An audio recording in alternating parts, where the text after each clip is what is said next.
In April of 2022, I bought a historic 1960s homestead in the heart of the Mojave Desert. It had been an abandoned pot farm before I bought it and a hoarder's home before that, so to say that it was in bad shape was an understatement. But it had good bones, and I could see the potential. I had a vision, and although I'm still very far away from making that vision a reality, I've come a long way in the last 4 years. Year one was all about the necessities. The house wasn't even livable on day one, and it took months before I was able to transition out of living in the van. Year two was very much about getting the whole property, not just the house, back to a clean slate. Once all of the garbage was hauled away, the haphazard fence tore down, and the leftover skeletons of the old pot farm gone, I was finally able to start making this place my own. Then, everything changed when the Fire Nation attacked. Everything changed when I had surgery in the summer of 2024, which derailed the entirety of year 3 on the homestead and almost killed my YouTube channel. If you've been watching my channel and following along with me through this journey, I encourage you to stick around because I'm not sure I've ever told the full story start to finish in its entirety before. That said, I will link to my first post-surgery video where I go into all the details of what exactly my surgery was, all the drama of those first few months. He said, well, I do this surgery on 15-year-old girls all the time and they don't have any problems. And he said it pretty much in that exact tone. So to make a really long story short, I grew up with my knees constantly dislocating. I spent my childhood on crutches. I grew up dancing ballet and I had to give all that up because of them, which is when I switched to horse riding as my sport so that horses could basically be my legs. As an adult, I very much learned to live with it, but there was always this ever-present fear and danger that at any given step might result in catastrophic injury. Right before my year 2 recap video, it happened again. I tripped over my tripod, and what a normal person wouldn't even blink an eye at had me on the ground writhing in pain for hours alone until I was able to crawl back into the house and take care of myself. That was the final straw, the rude awakening that was no longer sustainable to live like this. I started seeing surgeons to discuss my concerns, and they all agreed I should act on this now while I was young and able to recover rather than wait until some disaster when I'm older. So with that, my mom drove down from Washington to stay with me while I recovered from what was supposed to be a very simple surgery with maybe a month-long recovery time. By the time I was scheduled for the surgery, I had fully healed from my dislocation earlier in the year, so when I woke up from my surgery writhing in pain, we pretty much immediately knew something was wrong. A week later, when my leg still hadn't woken up from the nerve block used in the surgery, we knew something was even more wrong. My mother and I called the doctor nonstop and were back in his office constantly for the first few months, only to be told time and time again that nothing was wrong. At physical therapy, they struggled to find any sort of exercise or therapy that worked. They hooked my quad muscle up to a machine that sends electrical currents directly into the muscle, and I had zero reaction. Looking back with all the knowledge I have now, it's clear my entire case was mismanaged from the start. This was textbook femoral neuropathy, which means that my femoral nerve was damaged from the nerve block used in my surgery, resulting in my quad muscle being paralyzed. But either no one caught it or was willing to say it for almost 2 years. It took 7 weeks to regain any sort of sensation that my left leg even had a quad muscle in it to begin with, and another 7 months before I was able to consciously make that muscle do anything. But life moves on, and my mom couldn't stay with me forever, so while the homestead projects were put on hold, some things like chopping firewood are just a necessity here, and I couldn't get around it. For about the last year or so, I've been walking without mobility aids, so I'm definitely better than I was, but my leg still gives out randomly because it's not back to 100%. At this point, I do have an official femoral neuropathy diagnosis, but I am years behind starting the treatment meant for that diagnosis. What this means for the homestead is that I lost pretty much all of year 3, which is why I don't have a year 3 recap video on my channel. In fact, the break I took to recover from all of this took all the momentum I had on my channel and threw it in the algorithmic garbage. Between year 1 and year 2, I had gained over 5,000 subscribers. For year 4, I had a goal to hit 10,000, and I haven't made much in the way of progress towards that. In fact, I actually lose subscribers with every video I post. Really, YouTube is just a hobby, but it's a hobby I take seriously, and so it's been very discouraging to see something I poured a lot of time into turn out this way due to circumstances beyond my control. I've said it before and I'll say it again. To everyone who has stuck with the channel through all of these ups and downs, thank you. Thank you, thank you, thank you. Your support means the world and it makes all of this worth it. Okay, I'm done whining. The drama is over and we can get back to what we all came here for. What did I accomplish in the last 2 years since my 2-year recap video? Ta-da!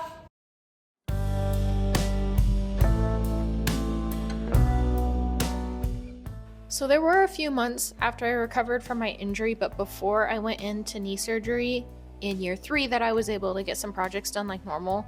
In fact, looking back, I'm surprised just how much I was able to accomplish in that brief amount of time, when it feels like all I did in year 3 was lay in bed crocheting.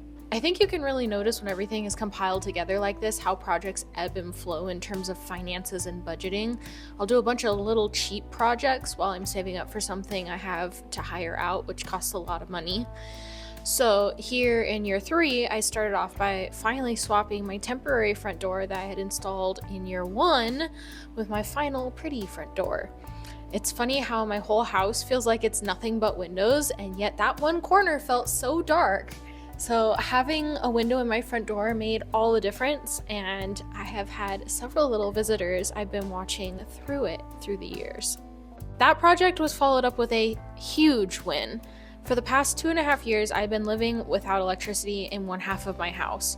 My realtor, who used to be a contractor, my dad, and I had all taken separate stabs at trying to figure out what exactly was wrong, but we couldn't figure it out. It's actually pretty par for the course for old pot farms, and my house was actually not that bad when it came to weird electrical issues.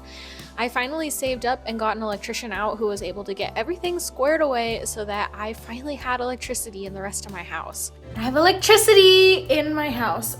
My whole house has electricity now, finally. There was an extension cord that was run all the way around the side of the house to plug in that lamp.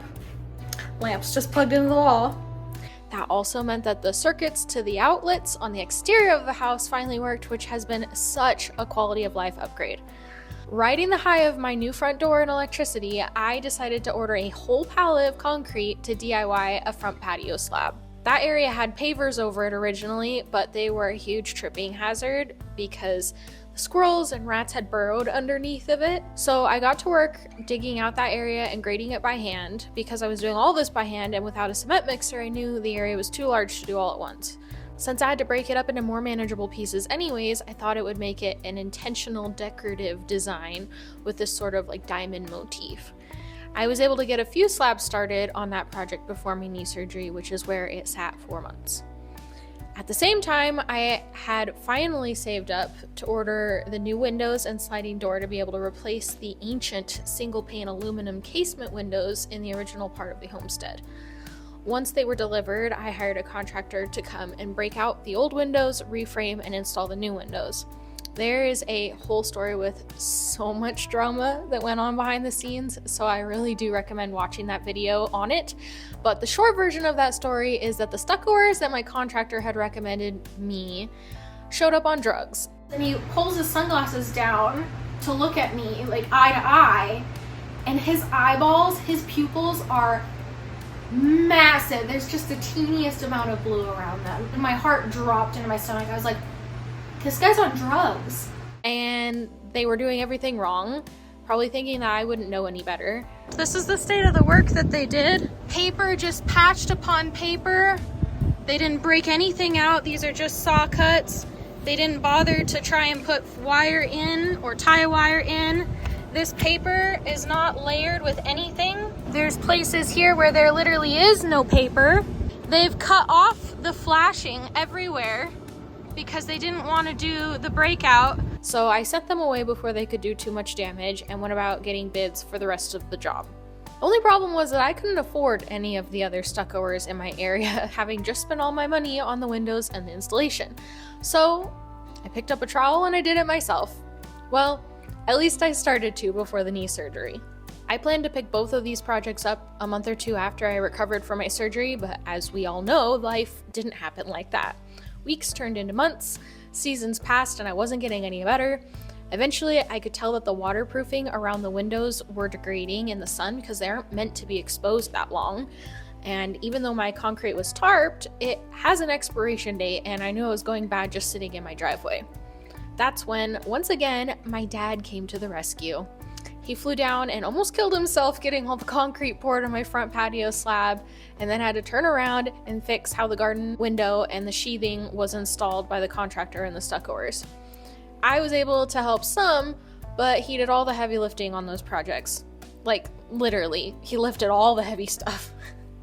It was about that time that my quad was starting to get well enough that I could pick up these projects myself again, so soon I found myself learning how to stucco off YouTube and got to work finally getting rid of the holes in my house that had been there for almost a year by that point. My doctor probably would have killed me if they saw everything I was doing at that stage, like being up on ladders, but oh well, the job needed done. If you're looking at this and feeling like, hey, that doesn't look like it's finished, you're right, it's not. It's missing the color coat, but guess what? Color coat doesn't do anything functional, and I will probably end up having to re-stucco the entire house by the end of everything, so why not just wait till the end and do the color coat all at once so it all matches and is even and nice looking. I cannot tell you guys enough how nice it is to have that sliding door. It was such a pain to use the grill, for example, out the back patio, walking through the entire house to go out that back door from the kitchen. And I cannot wait until I get that old door filled in. I'm just gonna eliminate it with a wall and stucco over that, and it'll be completely gone in the future. That huge window has been so much fun to watch the wildlife from, especially right now while my desk is still here. And Teddy's even had a few run-ins with the locals from behind the safety of the panes of glass.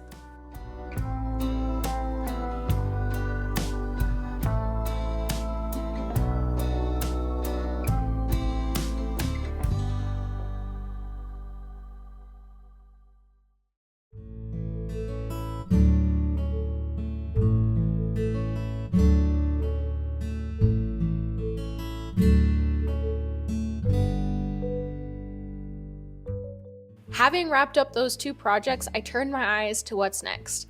One of the things I always wanted on my homestead was fruit trees. But if you know anything about fruit trees, then you know they take a while to get established and produce fruit. At this point, being 4 years into my time on the homestead, I was starting to feel the pressure that it was going to be a decade before I was harvesting fruit on my land. So I decided that would be my next goal, and the first step towards completing that goal was to get water out into the garden area. For an abandoned pot farm, there was a surprising lack of spigots, and so I got to work hand trenching around the house and installing 3 new spigots. That alone made my life so much easier because with the addition of another 100 feet of hose, I was finally able to properly water the mesquite tree I had planted in year 1, which has had such a hard life, being nearly killed by bunnies who chewed the bark. He has since managed to grow back pretty much from the roots up and is doing really well now that he's getting regularly watered. At first I planted 3 trees, a variegated lemon, a Valencia orange, and a big Jim loquat. But since then I also put in the ground a double delight nectarine and a 4-in-1 apple tree, which has Gala, Fuji, Jana Gold, and what I'm really super excited for, a Mutsu apple. I originally set up a temporary irrigation system with above ground polytubing because I have such big plans out in the garden area that I wanted to wait until they were a bit more firmed up before trenching in permanent irrigation. Unfortunately, the bunnies had other plans, and as soon as spring came around, I was finding my irrigation hoses chewed up every time the water ran. The rabbits have woken up this year. I had to splice this together because I only had a right angle just to even get water. Oh, there's another break over there. So since I didn't have a 3-year recap video, I guess that means my year 2 homestead year's resolution still applies, which was to stop overthinking things and be more decisive. I decided to take my own advice and rented a trencher to install not only permanent irrigation for my fruit trees, but also 2 more spots for future fruit trees, a spigot for my future garden beds, and 1 for my future greenhouse. All of that on a professional manifold system. While this project isn't 100% complete yet, I was able to patch together a solution that allows me to continue to use my old timer so my trees are still getting watered. You should hit the subscribe button if you want to see how that project turns out. A lot of people ask, where's my garden? Being just one person who works a full-time job on top of all these projects and doing the YouTube channel, I just don't have a lot of time. There will 100% be a huge garden in the future, and I dream of the day that I can can my own pasta sauce. But for now, I'm taking advantage of my new garden window and growing a small hydroponics garden. I did a whole video on my setup and it's super easy, so anybody can do it anywhere. I recommend checking it out if you're interested. The only update I have from that video is that I no longer start my seeds in cotton balls. They eventually did start to rot and ruin the system, but more importantly, they're just not necessary. Now I just start my seeds directly in the leca balls and keep the water topped up so they stay moist and are floating at the right level when they sprout. If you've been following my channel for a while, then you know compost has been a bigger part of my life than it has probably any right to be. Over the years, I have tried several different composting setups, some of which I knew would be temporary and others that I thought would be permanent and have since learned that they didn't work. They pretty much all have the same problem as the ones you can buy in the store. They let too much moisture out to be able to work right in the desert. This last year, I think I finally nailed down a system that's actually going to work long term. It's not perfect. Now that I've lived with it for a little while, I think that the barrel design is nearly perfect. Its only flaw is that the plastic of the barrel tends to get soft in the heat of the desert summer, and then it leaves indents where it rests on the wheels of the base. So far, this hasn't prevented it from working, but if I was going to do it all over again, which I might start a second barrel eventually, I think I would go for a metal barrel. The base design, however, I would not recommend. There's just a lot of outward pressure with all that weight on the caster wheels, and it's slowly being forced apart. I think using bolts instead of screws would probably eliminate that problem altogether, but even if I had made the front like the back instead of leaving it opening for the wheelbarrow, I think it would have held up a lot better. I will definitely have to redo it here soon because it's actually starting to fall apart on me. Speaking of things I have to redo, do you guys remember how like 2 years of my life were spent taking the old privacy fence down? Well, I started to put my new backyard fence up reusing those materials. This new fence will go around the garden and be a safe place for Teddy to play fetch in the evenings, which he had to stop doing after we had a close call with a pair of coyotes last year. I haven't gotten very far on that project yet, but it's definitely one of my goals to accomplish in the next year. Don't get me wrong, sometimes it's nice to be forced to get out and walk the dog every day, but Teddy has a lot of energy and I can tell he misses being able to run to his heart's content every evening.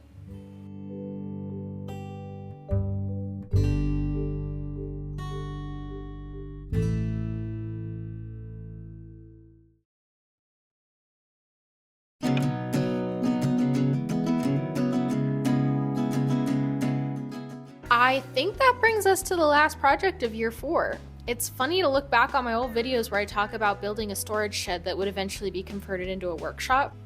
At no point had I been considering putting up a garage on my property, but then again, I also didn't really plan on buying a new car either. If you remember, I spent a lot of time working on the old Suzuki Sidekick. I even have a playlist of all the work I did on that car. But in the end, I decided I needed something more reliable. So with the money from selling the Suzuki and the giant water tank that came on my property, I went shopping for a new car and found the cheapest options in my area were old Chevy Bolts. You can add owning an EV to the list of things I never thought I'd do, especially not living way out in the middle of the desert like this. But it's actually been awesome, and don't worry, that doesn't mean I'm getting rid of Mr. Van probably ever, but being almost 30 years old, he needs a well-deserved retirement from being a daily driver. I have loved owning my EV with one not so small exception. Rodents love it too. Get the fuck out of here! Get out of here! Oh no, are you living in my car? Fuck. Once again, I was left with an unreliable vehicle as I had to keep going back to the shop to repair everything the rodents damaged. And before you tell me to use Irish Springs or dryer sheets or those ultrasonic rodent repellents or whatever else, I have tried it. I've tried it all. Short of getting a cat, which are ecological nightmares, there was nothing left to do but lock the car away. At the same time, I had a bedroom that I couldn't use as a bedroom because it was filled to the brim with stuff that needed a home. I put my master's of finance degree to work and was able to squeeze a garage loan payment into my budget, and off we went. I contracted out some local guys to pour the pad, and after a little drama with the garage manufacturer, finally the day came when the building was installed. Some months later, and I was finally able to get the garage doors up to enclose the space. While I was waiting for the garage doors, I got the shovel out and started trenching once again, but this time it was to run electricity from my circuit on one side of the house all the way around into the garage. I installed my own conduit and electrical panel before hiring out the wiring to an electrician. I was off to the races building a storage tote rack and getting pretty much everything out of the bedroom. I still need to build a workbench, add a pegboard, some storage shelves before I'd say the garage is like more or less finished, but this whole project has opened my eyes to a world of possibilities in the homestead. Now that the bedroom is empty, I can renovate it and actually start using it as a bedroom. And once I've got my bedroom out of my living room, I can renovate the living room and build an office space that isn't just an old dining room table that came with the house. It's going to take a lot of saving to be able to tackle larger projects like a kitchen or a bathroom remodel, but these other rooms, not to mention like my fence project that's reusing materials I already have, really shouldn't cost that much money to renovate, which will hopefully allow me to start saving for these bigger projects down the line. In the meantime, I'm going to continue to make this property my own. I'm going to keep planting more natives to help restore the balance to the desert that the old pot farm had destroyed. I'm going to continue looking for secondhand treasures that spark joy, and I'm going to continue to try to relax and enjoy my little slice of the desert.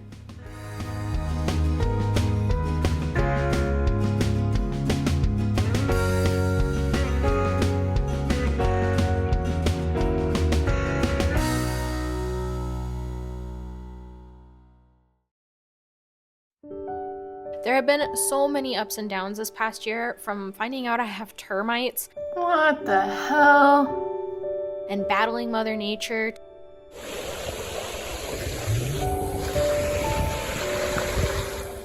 to dealing with creepy crawlies. Ah! Oh, fuck. That's the biggest scorpion I've ever seen, I think. I'm just gonna take him out over there and put him in a hole somewhere. To dealing with loss. I feel awful. Oh my god. I love watching these bunnies. You guys see them in every video. And I know this sounds silly, but the weeds were so bad this year, and they weren't even necessarily weeds, it was a lot of grass. Either way, they just take such a toll on me, and I'm just going to have to rethink my strategy for how to manage weeds next spring, because what I'm doing right now isn't working. It's important to remember that overcoming each of these things accumulate to make me who I am, and build up my skills to make me a more well-rounded person. There was a time when I was afraid of a big power tool like a chop saw. Now I can't imagine my life without one. Seriously, if you've been getting by with just a circle saw like I had, even an old used chop saw is totally worth it. All the downtime from my knee surgery gave me the time to teach myself how to knit. I'm the type of person who doesn't necessarily need to be busy, but I need to feel productive. Like, rest can be productive because it allows you to recuperate and come at the next project with fresh energy. There was no way I was going to be able to trick my brain into thinking 8 months of rest was productive without something like knitting or crochet that had like a tangible product at the end of it. I also think it's really interesting that these skills aren't currently considered homesteading skills, when traditionally, like actual homesteaders, people on the prairie, would have had to create their own clothes all the time by sewing and knitting.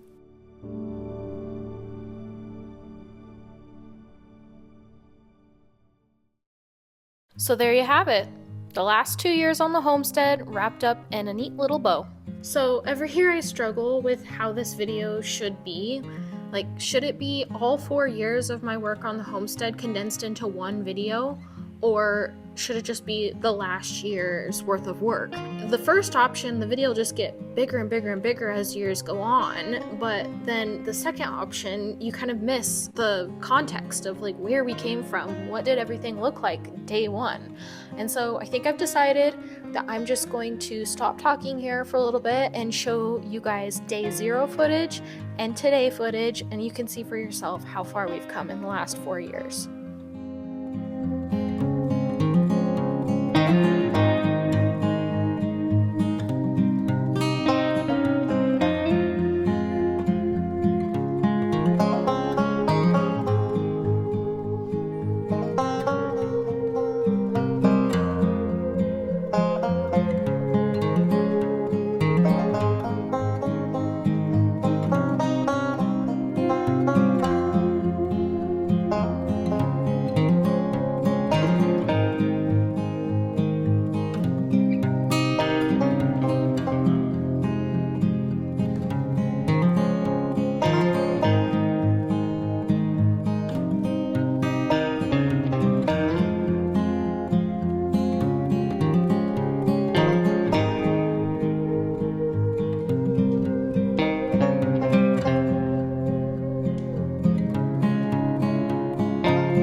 So yeah, a lot has changed over the years.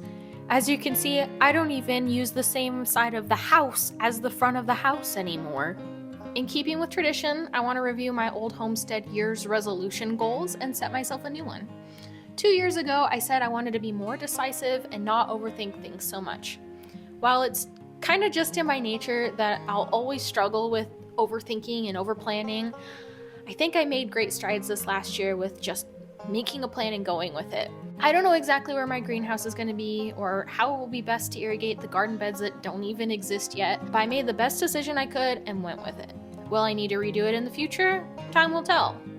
For the coming year, you guys have heard all about the projects I have lined up. It might be a little optimistic, but I don't really anticipate having too many problems with them. Instead, I think the place where I have a lot of room for improvement is here on my YouTube channel. When I first started these videos, I had a weekly upload schedule and I felt like my content suffered. Some of my old videos make me cringe because they're just a bunch of nothing. I didn't do anything, maybe open some packages and talk to a camera.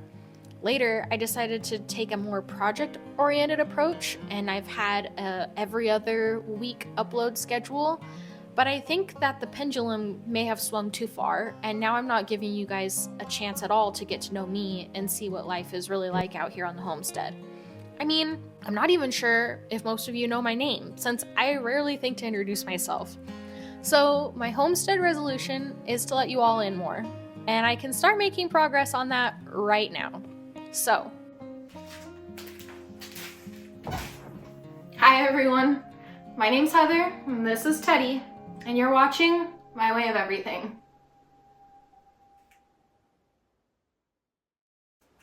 And you're watching the Disney Channel. You don't even know what the Disney Channel is, do you?